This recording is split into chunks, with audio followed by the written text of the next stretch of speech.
Okay, hi everybody.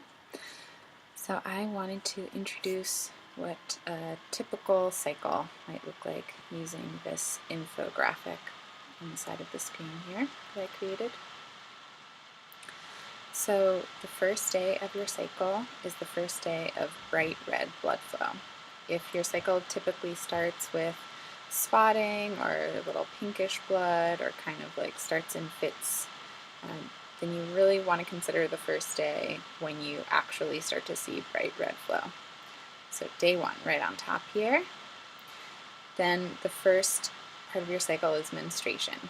That can last from 2 to 7 days on average, although that varies person to person and cycle to cycle.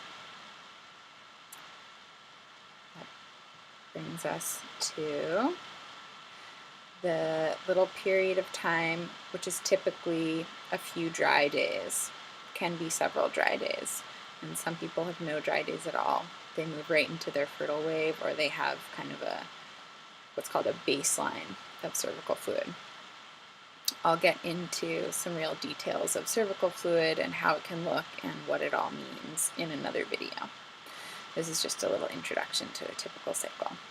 So after menstruation and a period of dry days or baseline days, you move into your fertile wave.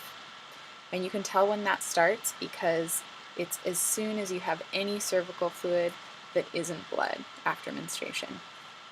That begins your fertile wave. And that can last anywhere from a couple to many days, several days, and brings you all the way up to ovulation and a little bit beyond. And ovulation is kind of the pinnacle of your cycle. It's what all the hormones are working up to do. And that is depicted by this purple star at the bottom of the circle here. So after you ovulate, you enter what's called the luteal phase. This is the second half of your cycle, post-ovulation. And in your luteal phase, you might be totally dry. You might have kind of some sticky cervical fluid. You might have something that's a little bit yellowish called luteal mucus. Any of those things are normal and healthy.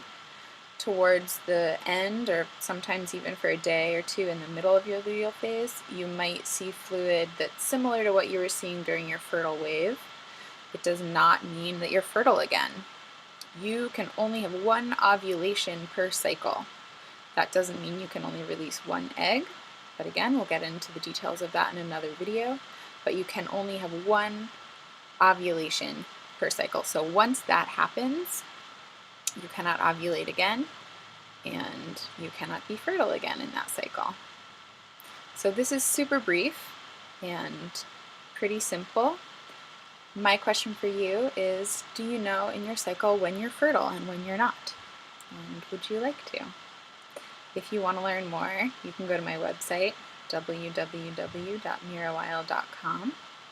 And there's articles and blog posts and great resources there. There's also classes available with me online and in person. You can also watch out for more YouTube videos coming up. Okay, thanks for watching.